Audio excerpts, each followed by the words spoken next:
Começamos aí. Boa noite, pessoal. Mais um Se Liga no Gordo, com participações hoje muito especiais da nossa professora Maria Rita Pidutra, do professor Áureo, também frequente na nossa banca aqui, na nossa mesa de discussões. E lembrando vocês que hoje é um tema bem legal sobre o negro na sociedade contemporânea, com a professora Maria Rita, onde vai nos dar esse grande prazer aí de discutirmos essa temática bem importante, principalmente para os nossos alunos, né, que buscam aí o Enem. Uhum. Acho que ele caiu, Fabiano. Caiu. Continua. Volta, Fabiano. Deu? Volta, Apertei Fabiano. Aqui. Então, nós vamos trabalhar com essa temática e trazendo, caso, um pouco mais aí para você sobre esses assuntos. Deixar a professora Maria Rita se apresentar aí para a nossa galerinha do barulho. Então, boa noite. É um prazer estar aqui conversando com vocês, né, tendo esse contato. E é uma faixa etária de estudantes que estão preocupados com toda essa coisa da pandemia, do ensino remoto, né, e estão se preparando para o Enem. Então, eu respeito muito o trabalho de vocês, o sacrifício que vocês estão tendo, e aí eu acho que superando muitas dificuldades, né? Mas a vida é isso mesmo, né? E é nesse momento da juventude que a gente tem condições de superar desafios, porque depois a gente vai se acomodando aos pouquinhos conforme o tempo passa, né? Mas estou muito feliz de estar aqui conversar um pouquinho com vocês. Professor Áureo, aí, nosso conhecido já aqui da galera. Boa noite, pessoal. Boa noite, Fabiano. Boa noite, professora Maria Rita. Hoje eu estou bem comportadinho, tá, Fabiano? Hoje eu estou comportado. Então, na real, assim, ó, pessoal, então vamos aproveitar o momento hoje, né? Porque é um momento importantíssimo aí de a gente fazer algumas reflexões que possivelmente a professora irá fazer. Então, hoje o meu papel aqui mais eu me escalei, professora Maria Rita, na realidade, né? Pedi para o Fabiano para participar, né? Em reconhecimento, assim, ao que a senhora representa, né? E a gama de informações que a senhora pode nos trazer, claro que é um curto espaço de tempo, mas podemos fazer, assim, algumas reflexões, algumas provocações, quem sabe, né? Mas eu confesso que eu me escalei pela admiração que eu tenho pela senhora. Ai, muito obrigada. Muito obrigada. Vamos deixar a palavra com a senhora agora. Nós vamos conversando, como a senhora pediu, que a senhora colocou a apresentação, nós vamos conversando, a senhora vai nos falando aí sobre o negro na sociedade contemporânea. Pois é. Então, até já pode... O que eu vejo, né? Eu fiquei pensando o que eu vou falar desse negro hoje, nessa sociedade contemporânea.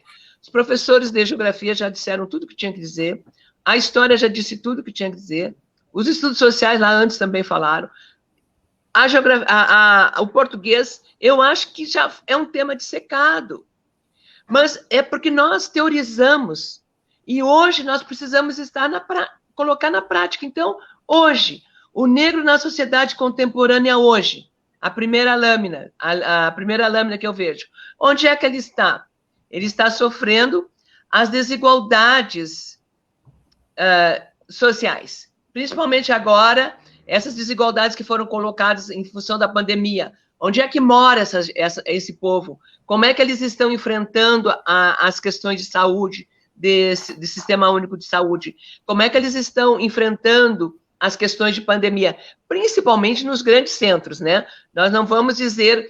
Não, eu estou pensando em termos de Brasil. É claro que aqui em Santa Maria a gente pode resolver com mais facilidade. Os menores salários, o negro continua tendo o menor salário. Se ele for contratado, a não ser que seja um concurso público, o negro vai ganhar menos, e a mulher negra vai ganhar menos ainda. Sujeito a violências.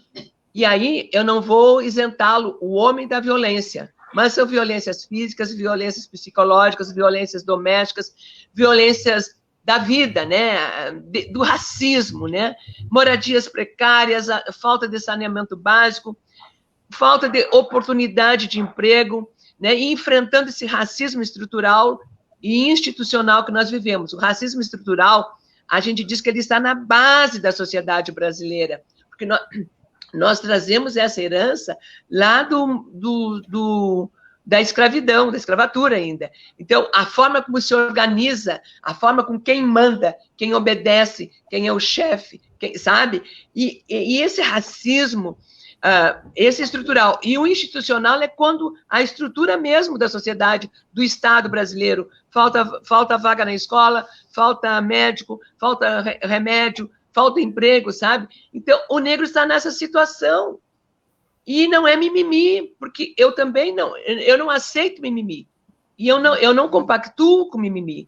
Mas pensando, a situação é caótica, além de nós estarmos enfrentando o grave genocídio da população negra, principalmente da juventude negra. E daí, no outro slide, eu coloco assim, pretos e pardos, 78% dos mortos em ações policiais no Rio de Janeiro. Puxa vida, é lá. Essa polícia que nós respeitamos, que nós confiamos, essa brigada militar que eu sei que se eu sair na rua, ele está ali assegurando o meu direito de segurança, eu não posso temer esse profissional. Eu tenho que respeitá-lo, assim como ele precisa me respeitar. Só que eu botei a imagem do João Pedro Matos e da Agatha Félix, que são duas crianças que nos deixaram no ano passado de forma muito drástica em função de bala perdida. É claro que eu não estou analisando o sistema de segurança do Estado do Rio de Janeiro, que aí seria uma outra situação. Aí, gente, eu tenho um dado que saiu no G1, apesar que eu trabalhei também com Atlas da Violência. Das 1.814 pessoas mortas em ação da polícia no ano passado, 1.423 foram pessoas pretas ou pardas. Gente, 1.423. Houve 1.814 assassinatos, mortes. Mataram 1.814 pessoas. Destas, 1.423 eram pretas e pardas. Então, entre elas, 43% tinha entre 14 e 30 anos. A outra coisa, assim, né, que está preocupante, a juventude. Por isso que a gente diz o genocídio da juventude negra. Então, meu amigo, meus amigos, meus caros professores, meus caros alunos, é esse o panorama, de um modo muito amplo, que nós vemos hoje a sociedade contemporânea e o negro nessa situação. Eu coloco, acho que foi o último item que eu trabalhei sobre segurança, que eu coloco assim, ó, nós precisamos escurecer o sistema judiciário e o Ministério Público. Nós, do Movimento Negro, a gente não usa clarear, sabe? Não, a gente procura usar o verbo ao contrário. Nós precisamos escurecer. Eu estou falando para um grupo de jovens, e eu espero que desses jovens, não necessariamente eles sejam pretos ou pardos, mas que sejam jovens, né, cidadãos comprometidos com uma sociedade melhor. E que aqueles que forem para o ramo do direito, eles possam, né, pegar a nossa causa lá, defender a causa negra. Porque, olha só, agora há poucos dias, a loja Magazine Luiza criou aquele programa de trainer para negros. Gente, quem é que foi contra o programa? O Defensor Público da União. Mas ele não conhece lei, não conhece políticas afirmativas. Quem foi contra foi um defensor da Defensoria. Há poucos dias, foi em agosto, uma juíza lá, ao julgar um caso, o que a juíza disse? Não, o réu é negro, né? Então, por ser negro, ele merecia mais 4 anos. Tira um dia da vida de alguém, por pior que seja, né? porque, sabe? Tira um dia de privação de liberdade. Fiquem um dia sem poder sair para a rua. Fiquem confinados esse tempo todo que a gente está confinado. O que a gente sente? Gente, é um ser humano. Agora, há pouco tempo, houve esse caso gravíssimo, que eu acho que vocês devem ter sabido, porque era um jovem de Santa Maria, acho que é Gustavo Amaral, se não me engano, um menino recém-formado em engenharia, e que por essas coisas, porque é negro, é suspeito, né? É morto lá em Marau, tá? E aí o inquérito civil deu lá uma explicação e a justiça assinou embaixo. Isso, sabe? Por que tantos negros são alvos de prisão injusta? Porque agora tudo vai pelo reconhecimento, né? Eu andei olhando por cima, diz que tem problema esse reconhecimento. Diz que o rosto do negro tem alguma coisa, né? Então as pessoas reconhecem, se equivocam, e nós passamos, nós negros, nós cidadãos negros, passamos a sofrer as consequências disso. Eu penso, gente, que hoje, nessa sociedade contemporânea, está na hora da gente dar um corte. E é isso que eu quero falar, porque eu não vou falar disso, eu quero falar de estereótipos raciais. Que os estereótipos raciais em que momento eu introjetei lá no meu cérebro, dentro da minha cabeça, que negro é bandido. Como é que eu botei na minha cabeça que negro é inferior?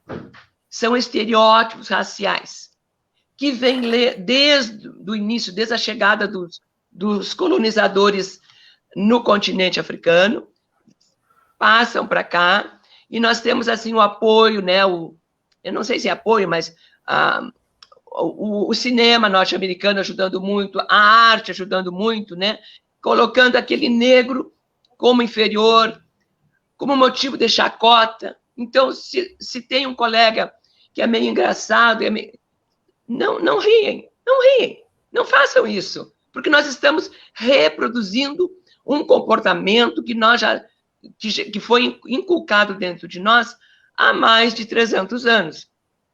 E agora, eu estou ruim da garganta, dá uma bala.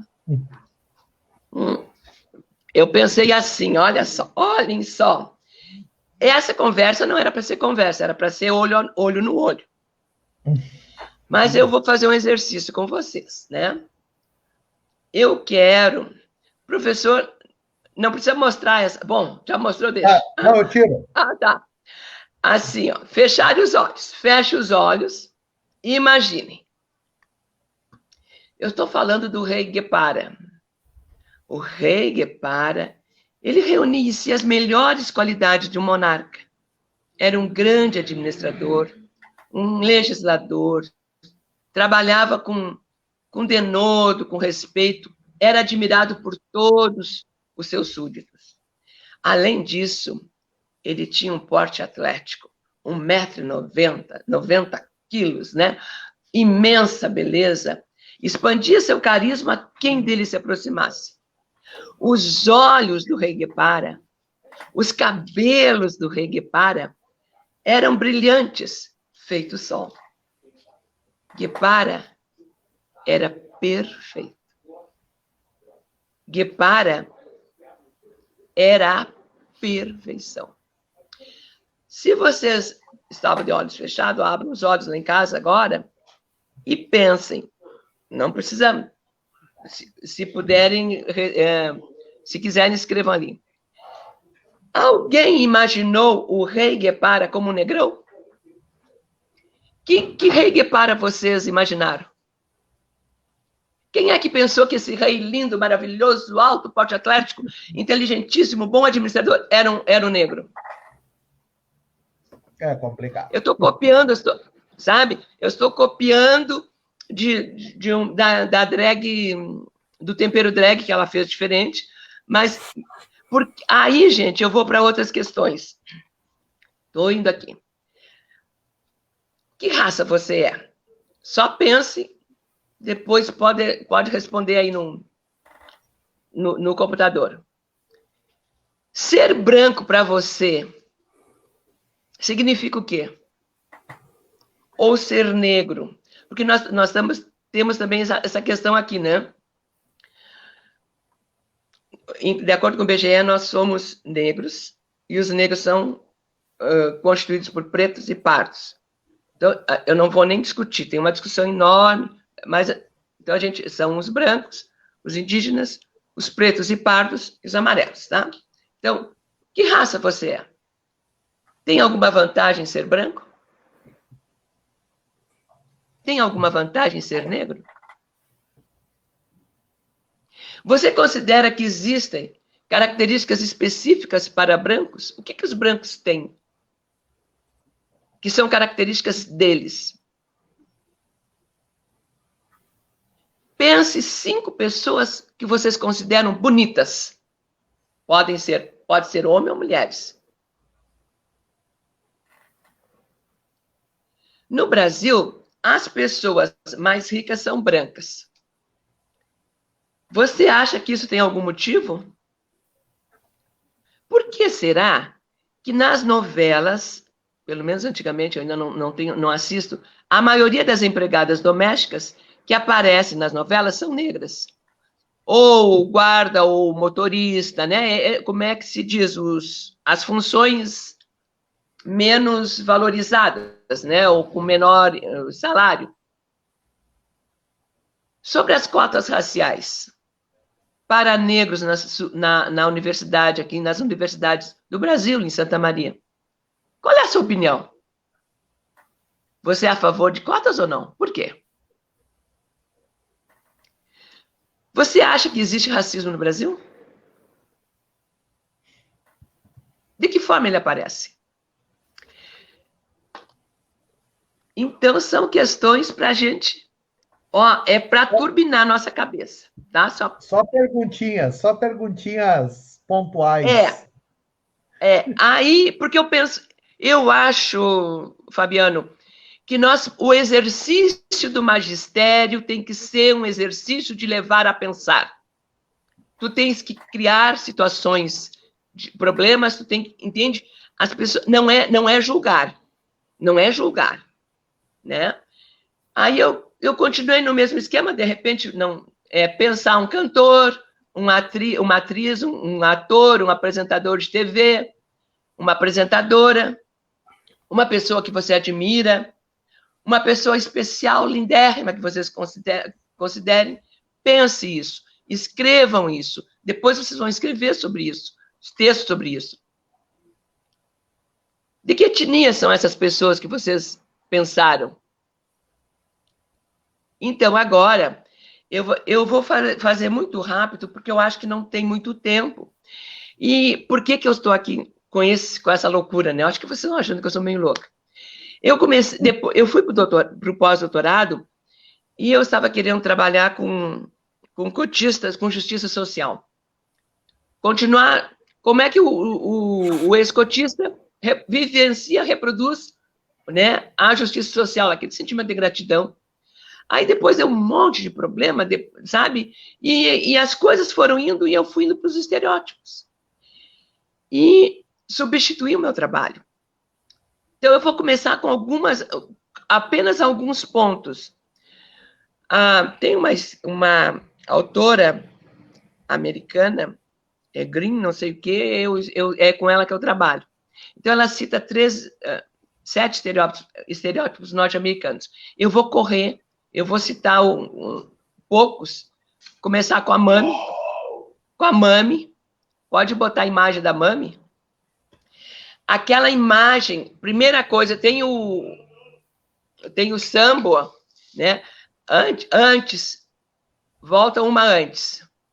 A mamãe, não, se der para voltar o slide anterior, Mami, essa imagem da Mami, da mamãe, ela é muito forte lá nos Estados Unidos, desde da escravidão. E essa cena é do filme E o Vento Levou. E essa atriz, ela era bem jovem até. e ela ganhou, se não me engano, ganhou um prêmio, né? Ganhou alguma coisa ali por causa desse papel. Essa coisa assim, ó, como ela se veste? Ela é gorda, ela usa um turbante, ela tem um avental, ela dá conta da família, ela dá conta dos filhos do Senhor. Ela é a mãe, ela amamenta. Os filhos dela estão sozinhos. No caso dos Estados Unidos, estão na família. No caso do Brasil, estão na senzala. Tá? Ela dá conta daqueles filhos. Essa imagem dessa mãe, ela foi alimentada, ela foi solidificada. Aí pode passar o slide seguinte, que inclusive com coleções, mas não é só coleções da Mami. Gente, tem coleção de tudo. Enfeitezinho para geladeira, enfeitezinho para porta, não sei do que, enfeitezinho para recado, para listagem de compra de mercadoria, tudo com essa imagem da Mami. Essa imagem dessa negra, gorda, empregada doméstica, boa para eles, ela está no sangue dos norte-americanos. E ela passou para nós com certa... Não com tanta perfeição, mas ela chegou até nós com a imagem da mãe preta, que hoje eu acho que não se fala mais em mãe preta. Se falar em mãe preta, eu acho que dá problema. Porque essas imagens hoje são consideradas racismo. São proibidas, inclusive, nos Estados Unidos. A outra imagem é a tia Jemima. A tia Jemima, gente... Bom, a Mami é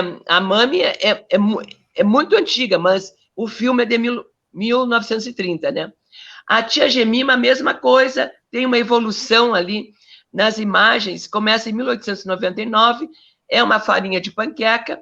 Gente, a tia Jemima, ela vai evoluindo, só que esta tia Jemima vende panquecas ainda em Portugal, na Inglaterra. Hoje, 2020, ainda tem...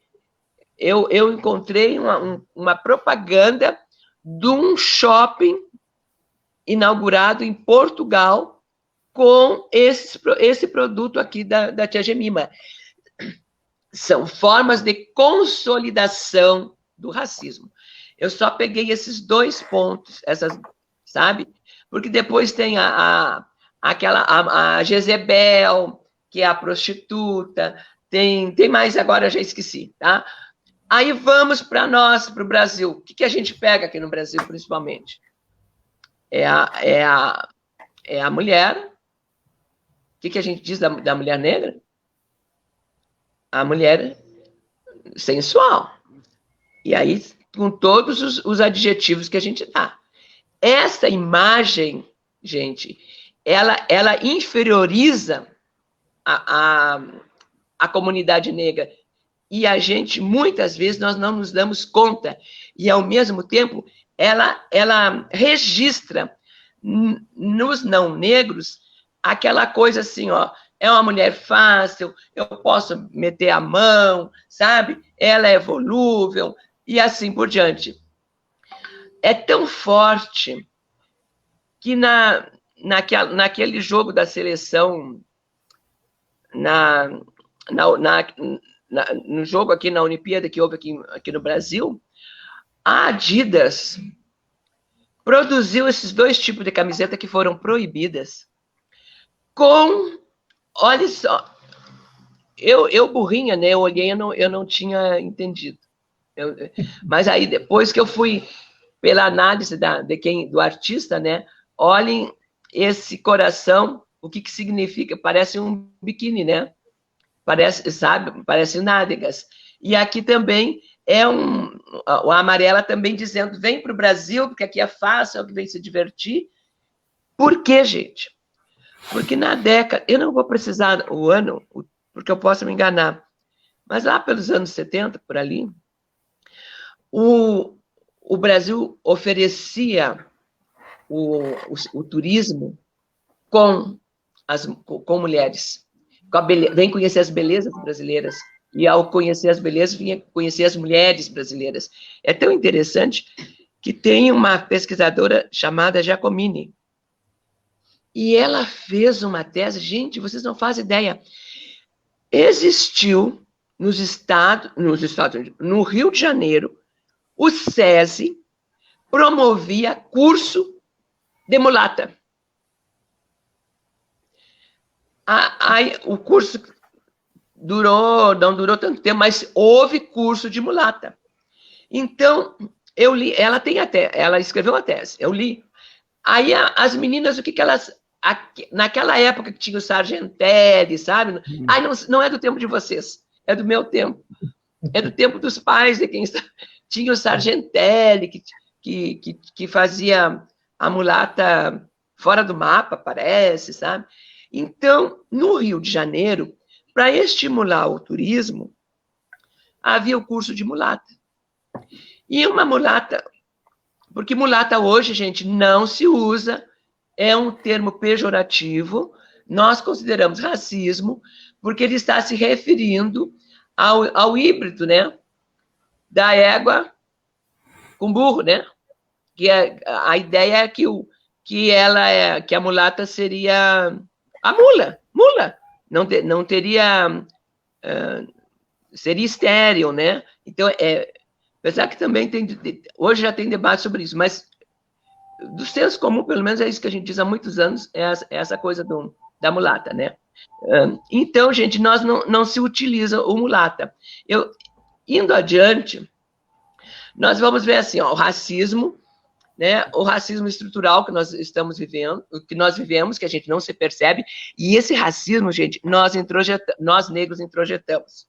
É interessante isso. Quando o Paulo Freire diz, dentro do oprimido dorme um opressor, o Fanon também diz isso, né? A gente foi tão oprimido que está ali, ó, latejando, tá? O desejo de sair. E aí, nós também temos o racismo recreativo, que a gente tem que estar cuidando. Eu trouxe só 2 imagens. É a piada, é a graça. Não tem graça nenhuma, né? Então, eu trouxe 2 imagens do Mussum e da Adelaide, né?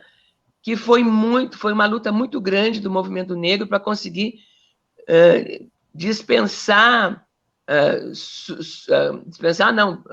tirar a Adelaide. E é interessante, porque o menino, o ator, eu fiquei com pena dele, porque eu li a entrevista com ele, ele é um menino pardo e ele não vê mal nenhum. Sabe? Ele não consegue ver mal nenhum. Então, gente, eu só quis passar para vocês, de certa forma, muito rápido, assim, ó, uma pincelada do que nós trazemos dentro de nós. E agora, eu vou mostrar para vocês o quadro Antipreconceito Entendendo Justiça. Gente, essa ideia não é minha, viu? Isso aqui é feito nos Estados Unidos. Eu acho que eu deixei lá na última página, eu botei Agora, depois, não precisa passar as imagens. Depois que eu falar, tu mostra, tá? O que fizeram? Eles estão fazendo, nos Estados Unidos, um trabalho de antipreconceito, para entender a justiça social. Então, é um jogo que as escolas fazem. Gente, eles atingem todas as escolas dos Estados Unidos. É um grupo americano. E eles se dá uma palavra e tu tem poucos minutos, não pode pensar, para dizer o que vai na cabeça naquela hora. Isso é interessante, que é jogo explosão de ideias, né?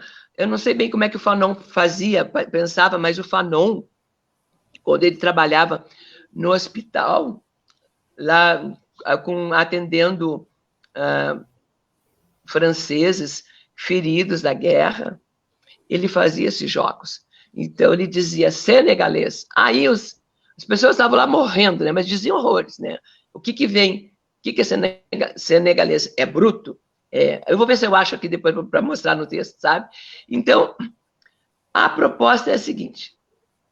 Eu vou dizer uma palavra e vocês terão, a gente dá assim, ó, 3 minutos, 3 segundos, né? Eu conto 1, 2, 3, sabe? Para o que vem na cabeça, é o que vem na cabeça. Porque aí vai mostrar o que eu sou. Gente, às vezes eu me surpreendo comigo mesma. Eu disse, meu Deus do céu, como é que eu pensei isso? Eu não posso pensar isso. Mas a gente pensa, tá? Então, vamos lá.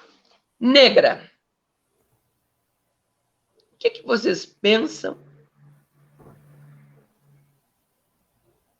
Podem escrever.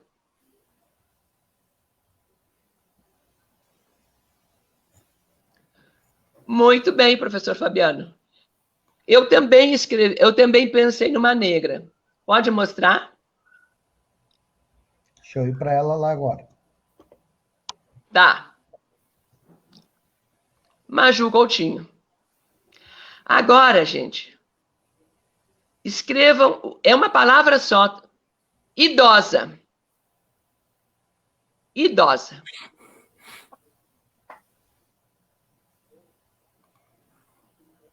O que vem na cabeça de vocês quando vocês ouvem idosa?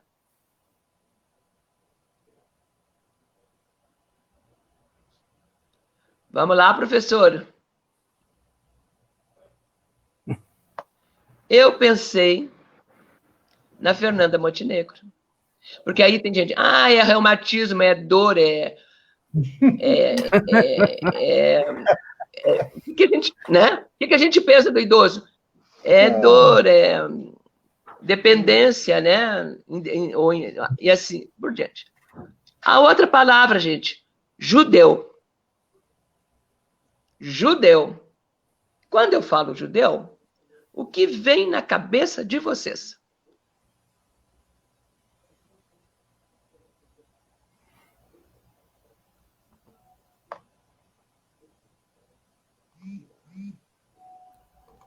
Olha só, na minha cabeça veio Jesus Cristo. Africana.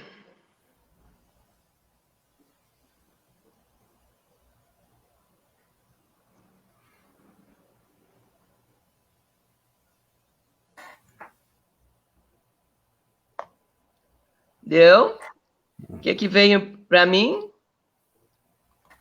Para mim, africana, foi a Miss Universo 2019. Foi só, claro, gente, essa relação são 28 palavras. São 28 palavras, tem substantivos e tem adjetivos, e eu adaptei, eu troquei alguma coisa, porque é nos Estados Unidos, né? Tem latino, tem não sei o quê, sabe? Então, eu troquei. E tem que ver também, gente, que nos Estados Unidos o trabalho étnico-racial deles é diferente do nosso. Porque aqui nós centramos na questão do negro, né? É o racismo contra o negro, né? Nos Estados Unidos tem o mexicano, tem o latino tem o, sabe? Então, o oriental, então, o trabalho é mais amplo. E eu acho interessante isso. Gente, pelo que eu li, está dando muito certo. Eu confesso que depois, com a pandemia, eu saí, porque aí eu comecei a entrar em pandemia, os trabalhos que eles começaram a propor lá, quando começou a pandemia, nunca mais entrei nessas páginas americanas, até porque o meu inglês é zero, sabe? Mas eu traduzo ali no doutor ali e leio tudo, sabe? Então, o que eu estava querendo ver com vocês? Alguém se surpreendeu com o que pensou? Não tem importância. Não tem importância. Porque essa construção dos estereótipos, ela foi feita para nós aceitarmos o tratamento diferenciado de negros, para nós aceitarmos que negros são inferiores, para nós aceitarmos a violência que o colonizador fazia com o negro. Por isso que houve todo esse sistema de violência. Então, hoje, nós trazemos isso inculcado. E, gente, não dá para dizer, e eu tenho a tendência de radicalizar e classificar, é o primeiro ou o segundo, é errado. Mas um campo de legitimação de racismo, legitimação, não é bem, sabe? É a literatura. Gente, tem um estudo da professora Regina Dalcastanhé, que ela fez, eles analisaram 4 editoras, agora eu não peguei aqui, e o romances de 4 editoras, deu 1.245 personagens, de 1900 a 1964. Depois de uma pesquisa longitudinal, ela voltou agora com mais informações. Desse total de personagens, apenas 1.245 por aí, apenas 32 eram mulheres negras. Vocês já pensaram num universo de 1.200 e poucos personagens, apenas 32 eram mulheres negras. E o que elas faziam? Prostitutas, traficantes, bandidas, sabe? Desempenhando funções subalternas. Aí depois, claro, que a pesquisa dela, ela se ampliou, a pesquisa dela é maravilhosa, não é para mim, apesar que eu andei lendo, mas ela vai e ela separa depois a idade. Quem é o escritor? Quem escreve? A maioria são homens universitários, brancos, héteros. O percentual de mulheres escritoras no Brasil está bem aquém. Ela cita a idade, tudo, a faixa etária deles. Isso para mostrar o quê? Que o racismo tem sutilezas. E até foi bom falar agora, eu não uso muito o termo racismo. Eu uso discurso racista. A Essede é uma antropóloga holandesa e ela trabalha com discurso racista, porque o racismo é tudo. Ofendeu, discriminou, achou que o preconceito achou que vale menos, sabe? É tudo. Então ela chama isso de discurso racista, porque o racismo, ele é uma ideologia, é uma ideia. Ele não é concreto, tu pensa, né? Então ela usa o termo discurso racista. E é tão interessante. E eu estou aqui falando para vocês, Fabiano, que tu não faz ideia como eu estou contente de poder estar falando com vocês aqui, porque a gente tinha esse projeto, a Raquel Curtis e eu, de levarmos esse projeto, de trabalharmos em escolas, em faculdades, para ir questionando, porque esse trabalho não é para mim. Eu estou passando para vocês, mas se alguém estiver assistindo e quiser fazer, que seja branco, melhor. Eu passo o material e vocês comecem a pensar. Porque a questão é essa. Qual é o meu compromisso social, né, na construção desta sociedade humana, igualitária e justa? Essa proposta, ela vai ocorrer muito melhor se quem estiver falando seja uma pessoa branca, porque não vai causar nenhum mal-estar, não é? Porque a pessoa, eu digo assim, negro, macaco. Se eu estou ali na frente, o participante não vai dizer macaco. Ele vai se cuidar, né? Mas essa noção do macaco foi colocada dentro de nós. E é uma pergunta que eu sempre faço. Por que num jogo de futebol, o jogo está correndo, aí o jogador erra, o jogador negro erra? Por que o espectador vê nele um bicho? Porque foi a desumanização. O povo negro, ele foi desumanizado. E essa desumanização, ela continua. E só a gente vai mudar se nós fizermos esse esforço. Fabiano, tu não faz ideia os anos que eu trabalho com a questão racial. Contando historinha, escrevendo historinha, ouvindo os professores, indo nas escolas e fazendo sessão de estudo. Só a lei aquela que obriga o ensino da história da cultura africana, que hoje uma professora de ensino superior de uma outra cidade me disse, isso não funciona, é de 2003. Então, qual é o que eu estou achando, eu, Maria Rita, dentro da minha visão que eu gosto de pensar? Eu acho que esse questionamento dos estereótipos raciais, é claro que eu só dei uma pincelada, né? Eu não consegui, eu acho que ancorar melhor, eu acho que eu tinha que ter ancorado melhor, não sei, sabe? Não, tá maravilhoso. Mas eu estou achando, Fabiano, que bom, eu estou achando que se nós começarmos com essa discussão, a coisa vai ser melhor. E eu me disponho eu estou com o material escrito, ainda não foi publicado,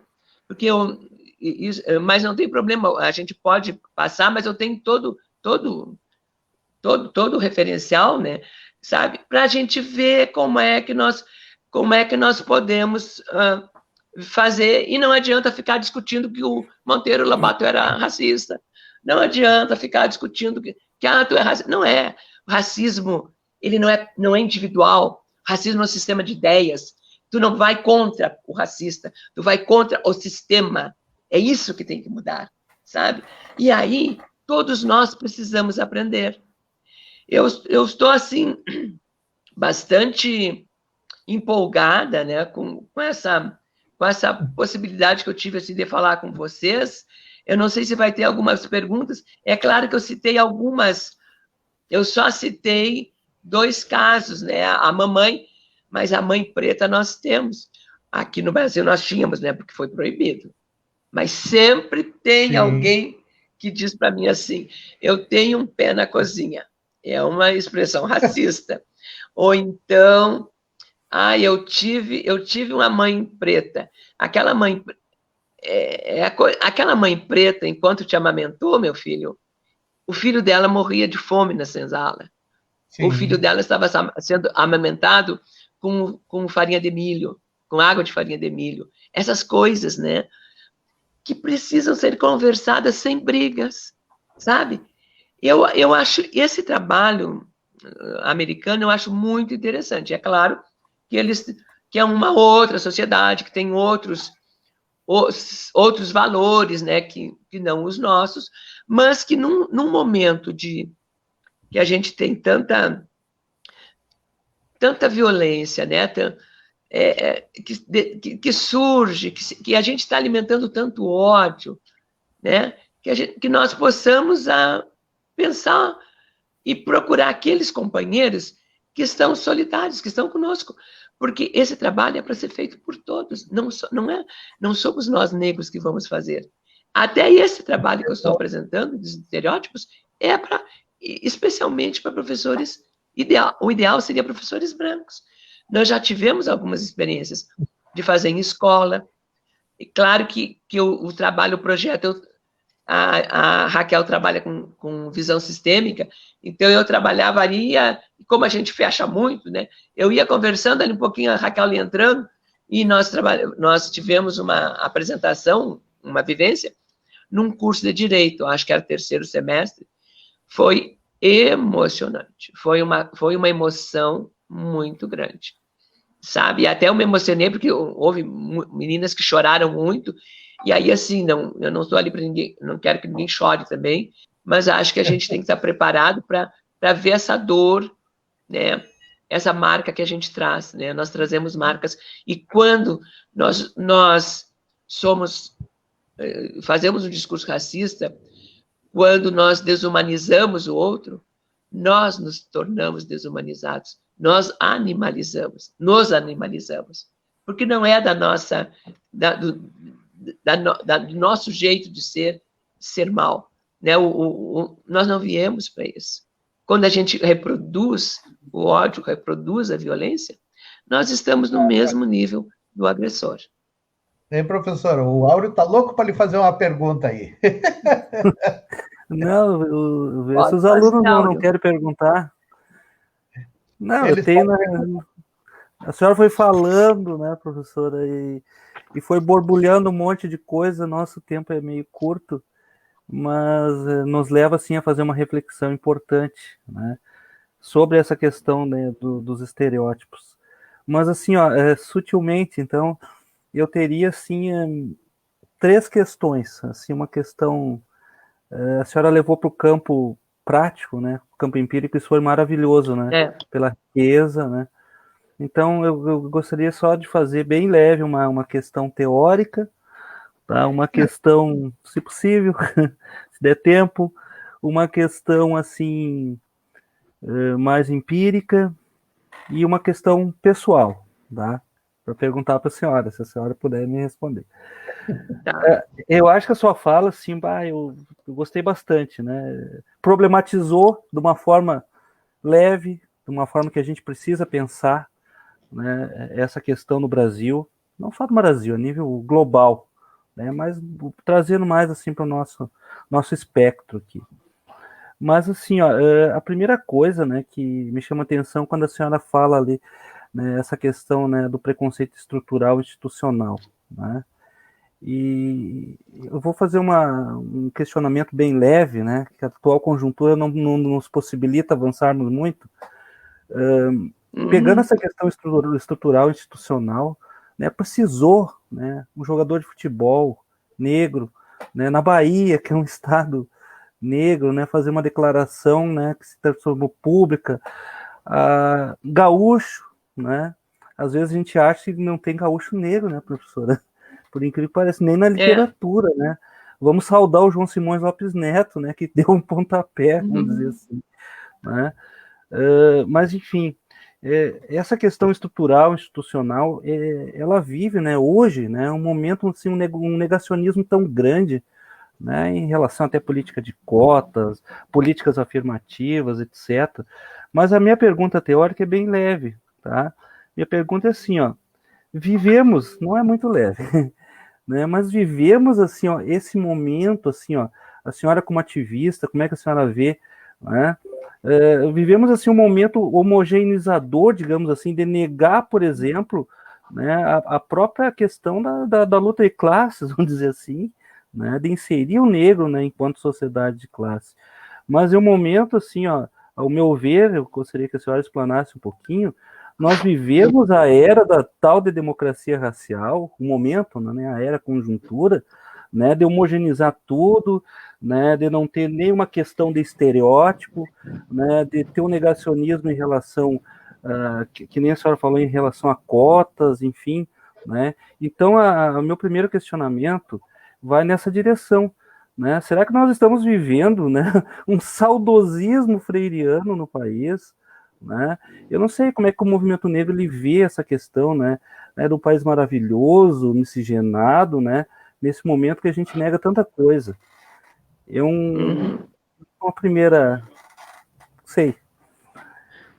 Áureo, o nosso ex-presidente, o excelente sociólogo, Fernando Henrique Cardoso, né, ele questiona.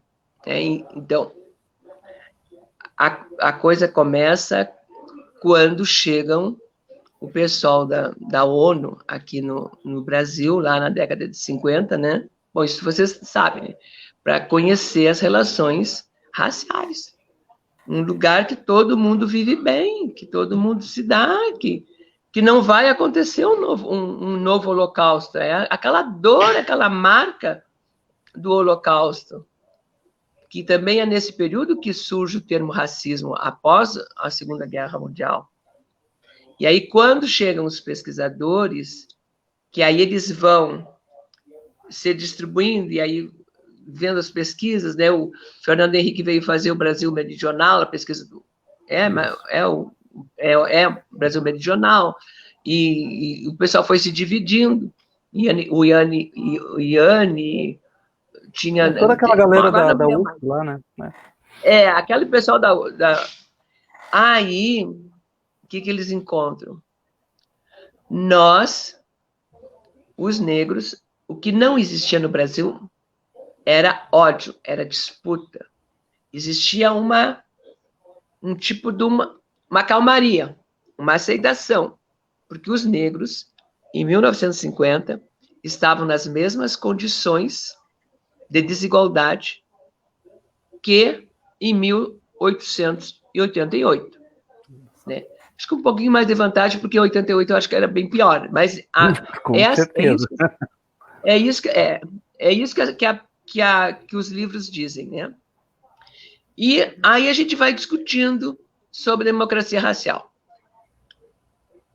Não existe democracia racial. Não existe. Mas aí eles voltam. O Florestan Fernandes também, né? O Florestan Fernandes ele também faz um trabalho magnífico, né? Na inclusão acho que é a inclusão do negro na sociedade de classes. Isso. De classes, né?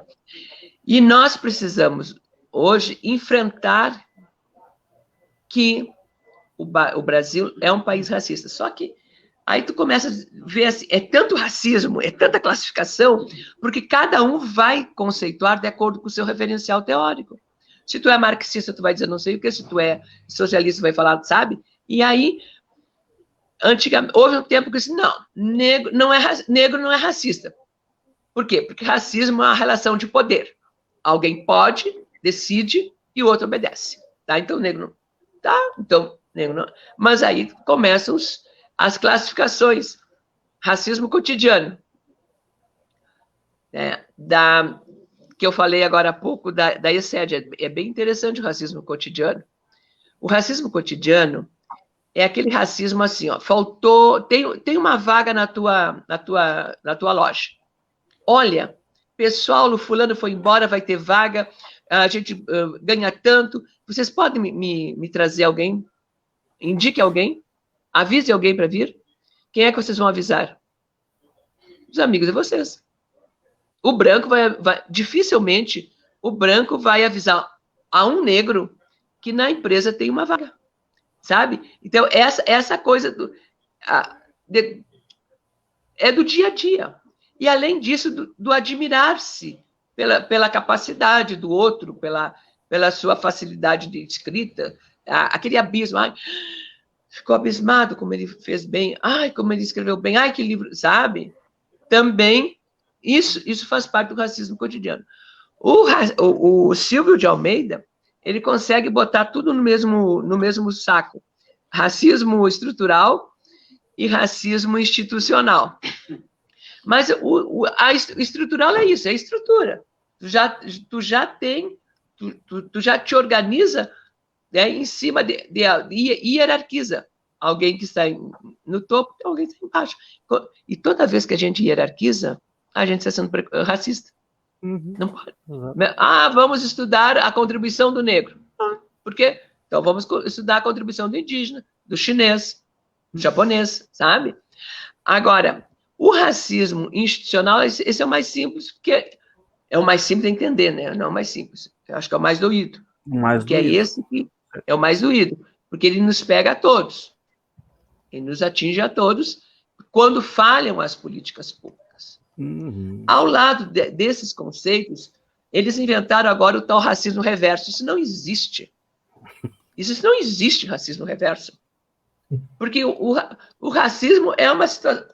Ou eu não compro, não destino dinheiro para medicação no posto, ou eu não destino as vagas para a escola, sabe? Não existe racismo reverso. Isso aí é uma piada, mas inventam. Okay. E nós estamos, assim, gente, num momento... o Márcio está dizendo conformismo, meu amigo. Nós estamos vivendo um momento que as mídias, elas entram, elas influenciam a gente demais, né? E definem verdades que não são. Então, não tem nada a ver. eu ia trabalhar com juventude e eu fui ver sobre a geração Neném. Eu já tinha lido e já tinha assistido uma palestra sobre a geração Neném. O que é a geração Neném? Agora tem a geração Neném, porque não tem emprego, não assina carteira, né? Mas geração Neném nem trabalha nem estuda. O que o pessoal na Universidade do Estado do Rio de Janeiro fez? Pesquisou lá o pessoal Neném deles. Todo mundo cuida de irmão, cuida de filho, sabe? Todo mundo, mesmo que seja um trabalho que não fosse, como é que se diz, com carteira assinada, ninguém está parado. Ninguém está parado. E a gente não. Pessoas aí, né, enchem o peito para xingar os jovens, que é a geração Neném. Eu sou uma defensora do jovem, assim, de alto a baixo, né? Acho que nós temos que amar nossos jovens, respeitá-los e trazê-los para o nosso lado, porque são eles que vão fazer a diferença, sabe? Então, eu acho que eu te respondi essa questão. Não sei se eu te... É uma tentativa de homogeneização e é abafamento, sim, da luta de classe. Uhum. Mas, ao mesmo tempo, eu acho que esses grupos jovens, eles estão bem organizados. O pessoal está aí debatendo, o pessoal está lendo, o pessoal está militando. Uhum.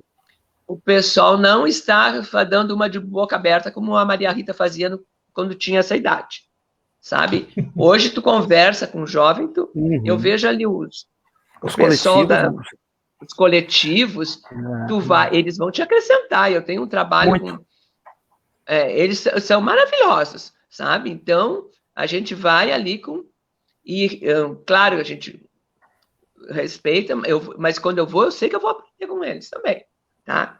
Então, esse eu acho que... sobre o jogador, é aquele dos livros, né? Da publicação de livros. Do Roger? Né? Não, é que no momento, né, que estava tudo silenciado, né? Eu digo silenciado, assim, não estava tão ativa a questão por parte do restante de um determinado grupo da sociedade. A partir do momento, ele, como sendo uma figura pública, ele se pronunciou, né, embasado, diga-se de passagem, né? Então deu uma visibilidade muito grande, né? Eu digo nesse sentido, né? Então, um jogador negro, né? Enfim, nesse sentido. Agora, tu sabes que tem esses, conforme a profissão, conforme o que onde a pessoa está inserida, tem que ter certo cuidado, porque eles, né, podem cortar, como é que se diz, a pessoa sempre está sujeita a sanções. Não é o caso do Roger, que já não está, já está aposentado, né? Acho que ele não está trabalhando. Está mais treinador de futebol, né? Treinador, porque eu vi o menino aquele do automobilismo, que parece que ele foi proibido, né, de usar aquele... isso. A camisa Vidas Negras Importam. Uhum. E outra coisa, né, nós estamos num momento que não dá mais para tapar o sol com a peneira, porque os nossos filhos, aqueles jovens que as mães eram analfabetos, os pais analfabetos, que não conheciam lei, que temiam, tipo da minha mãe, sabe? Sim, senhora, não, senhora. Esses jovens estão na universidade, esses jovens estão vendo, eles levam informação para casa. Agora, durante a pandemia, não sei se vocês viram, as mulheres trabalhando de babá, de faxineira durante a pandemia, eles fizeram todo o movimento para elas ficarem em casa. Elas tinham sim o direito, sabe? Porque aquela nobreza lá de cima, daquela nobreza lá, existe uma nobreza, né? São Paulo, Rio, Fortaleza, lá para cima, sempre tem aquela nobreza, Porto Alegre também tem. Né? Então, aquela nobreza queriam obrigar as empregadas a trabalharem, né? Que não são domésticas. Porque doméstica é bicho. A empregada doméstica domesticou, ela deixou de ser bicho, agora é gente. Por isso que eles criaram empregada doméstica, já está pronta, está no ponto, já foi domesticada. São as trabalhadoras, são as trabalhadoras de casa, né? Essas coisas que a gente vai aprendendo. Eu não sei se eu te respondi. Respondeu, sim, Áudio. Respondeu. Não, eu teria, sim, outras questões, mas o tempo ali também é curto. Não, até tem a questão dos estereótipos, né, em relação à própria cultura, né, em relação à própria cultura negra, em relação à religião, né, que, principalmente aqui no nosso estado, né. Mas eu não vou perguntar, vou fazer uma pergunta, ela é pessoal, mas é de acordo com a sua biografia, se a senhora me permite, tá?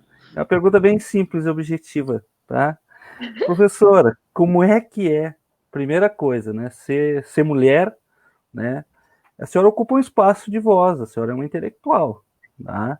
Então, o que é ser uma mulher, né, intelectual e negra, né, num país como o nosso? Tá? Como é que isso acontece, né? Porque a gente vê lá, né, biografias interessantíssimas, às vezes, que ficam, né? Pega lá do professor Milton Santos, pouco reconhecido, pega do Abdias Nascimento, que principalmente pouca gente conhece a história dele. Então eu levo ainda um campo, ainda que as mulheres, né, nós não podemos negar isso, estão ocupando um espaço, estão ocupando a visibilidade, mas assim, ó, a questão é essa, como é que é ser mulher, intelectual e negra num país como o nosso? Olha, Áureo, eu trago desde de berço.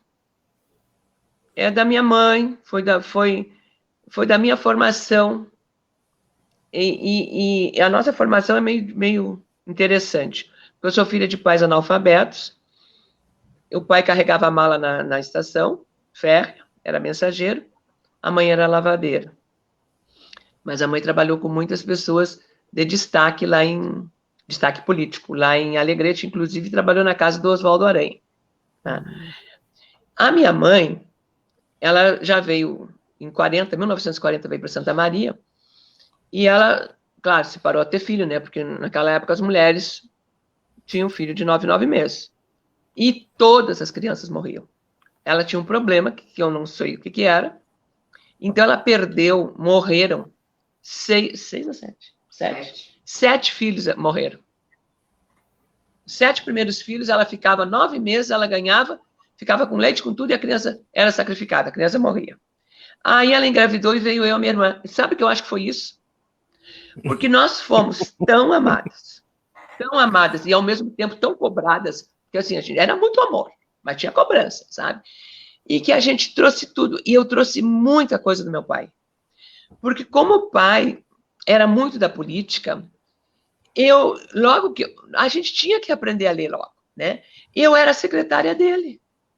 Eu ia com ele. Onde o pai ia, eu secretariava. Então, tem pessoas, olha aqui, tu estavas presente naquele dia que tal organização foi fundada. Eu disse, nem te lute. Estou ali por causa do meu pai, sabe? E o pai organizou uma associação dos mensageiros, eu também ajudava ele, pequena assim, tipo 9, 10 anos, sabe?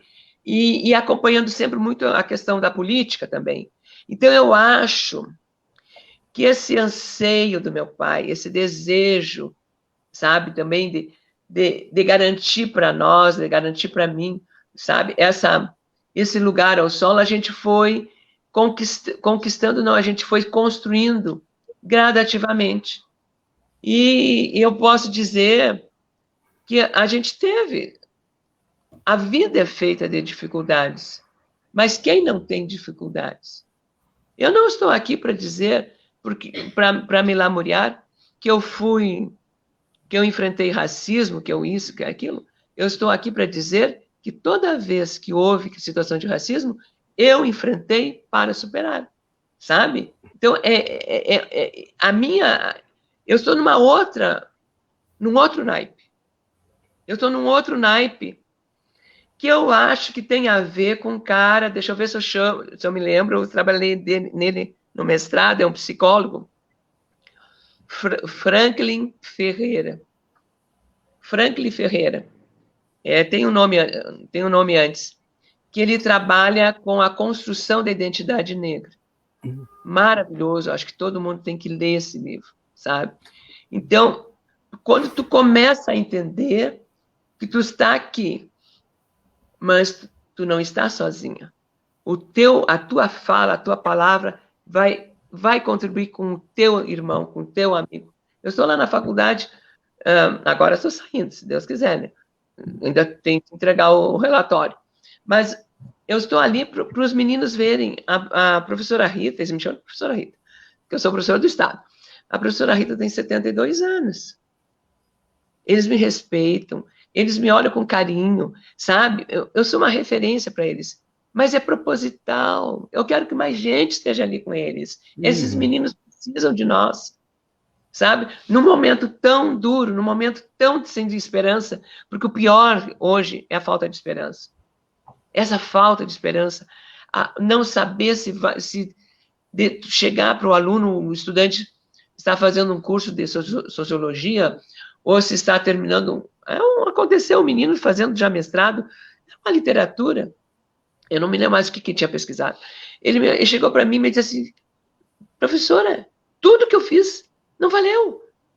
Entende? Essa dor, nós, professores, precisamos estar equipados, né, de muita esperança para trazermos esse grupo junto conosco. Porque os tempos são outros os tempos. Não sei o que vai dar. Eu não sei, mas é um tempo de transição. Mas que esse tempo de transição, ele possa ser feito com amorosidade, com respeito, né? E isso eu sempre fiz. E eu sempre fui metida. É engraçado. Eu, pequenininha, eu já era de dar palpite. Às vezes tem que me cuidar. Aí entra em cada rolo. Processo. Não, se eu acho... Não, tem que ir lá. É assim, não. É direito, não se faz, sabe? Acreditar isso, sabe? Acreditar naquilo. Se alguém está sofrendo um abuso, uma violência, uma criança... Não, tem que cessar aquela violência. Tá? Naquele momento tem que cessar. Isso eu aprendi no Pão dos Pobres, eu aprendi na Mencar, eu aprendi viajando pelo Brasil com pessoas que trabalhavam com criança e adolescente, né? Então, não foi nada difícil. Nada difícil. Eu acho que é uma consequência da vida. É uma consequência da vida. Claro que eu tenho toda uma formação filosófica e espiritualizada diferenciada, né? Isso aí também te ajuda a ver o mundo, né? Eu não costumo falar de religião, de minha religião não falo, mas como é que eu vejo o mundo? Eu gosto de dizer assim, para mim, todo ser humano é uma pedra preciosa, é uma pedra, tá ali, eu estou com aquela pedra que tem que ser lapidada. Eu não vou jogar ninguém no lixo, eu não vou jogar, dizer que não, eu entreguei os pontos, eu não aguento. Não, eu trabalhei anos com meninos de rua. Então, eu tenho essa esperança, né? Isso é consequência do trabalho. A outra coisa também, eu acho que foi meu trabalho com criança. Porque praticamente, eu acho que uns 27 anos, eu só trabalhei com criança, com alfabetização. Praticamente com alfabetização. Então, a criança, ela exige da gente tu tem que ir te cobrando, né? Não que eu fosse boazinha, não era, mas eles ajudam a gente a se aperfeiçoar também. Então, hoje eu estou aqui, e esse respeito que eu tenho, eu sei, eu sinto, né? Eu digo que não sou eu que sou respeitado. E aí eu disse lá na universidade, quando eu ganhei aquele prêmio, aquele prêmio não foi para mim, foi para todo o cotista daquela universidade, foi para todo o negro daquela universidade. Naquele momento, eu estava partilhando aquela homenagem, porque a universidade não tem pessoas que são racistas também. Então, tu te sentir, eu sou porque nós somos. Eu não tenho muito essa coisa do individualismo, sabe? Eu não tenho, eu sou muito do nós, do Ubuntu. Então, eu acho que vale a pena, sabe? Vale a pena e a gente vai tocando o barco até onde der. Respondeu a tua pergunta, Áureo? Eu acho que eu forcei, emocionou, professora. Não, mas a professora é um exemplo para nós a ser seguido, sim, né? Sim, sem dúvida. Por isso que eu fiz essa pergunta. Pessoal, agradecemos aqui a presença da professora Maria Rita Pidutra, professor Áureo, nosso companheiro de bancada aí de mesa. Professor, agora nós estamos lançando um programa novo, sexta-feira que vem, né, Áureo? Vai ser o Buchicho do Enem. Nós vamos estar com... Aí é tema livre, segundo ele. Nós vamos estar com 6 professores aqui de várias áreas, batendo um papo sobre assuntos da atualidade que podem cair no Enem. Então, é um buchicho mesmo. É um pouco de papo aí, jogar a conversa fora, ajudar essa gurizada. E com aquela coisa assim, ó. É uma conversa, que nem nós fizemos, não é uma aula, mas eles aproveitam muito mais do que se fosse uma aula. Eu lhe digo assim, eles prestam mais atenção, eles procuram. Então, para nós, assim, é gratificante misturar o português com a sociologia, com a história, com a geografia, com a filosofia. Até a ciência, a matemática, nós estamos misturando junto agora, para fazer essa mudança aí. E é interessante. Quando a senhora quiser... parabéns. Quando a senhora quiser participar do Buchicho, é só nos avisar. Certo, sim. Que é com temas atuais. Certo, muito obrigado, sucesso. E nós deixamos agora as suas últimas palavras, sua e do Áureo aí, para se despedir da galera. Então, eu só quero agradecer, né, e agradecer o convite, Fabiano. Foi muito bom te conhecer, professor Áureo, e aos estudantes. Eu quero deixar para eles, né, como griot, como velha, né,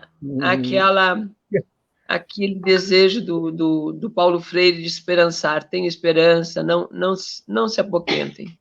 Vai passar e vocês vão conseguir os objetivos de vocês. Calma, tudo passa, né? Como dizia o Chico Xavier, tá?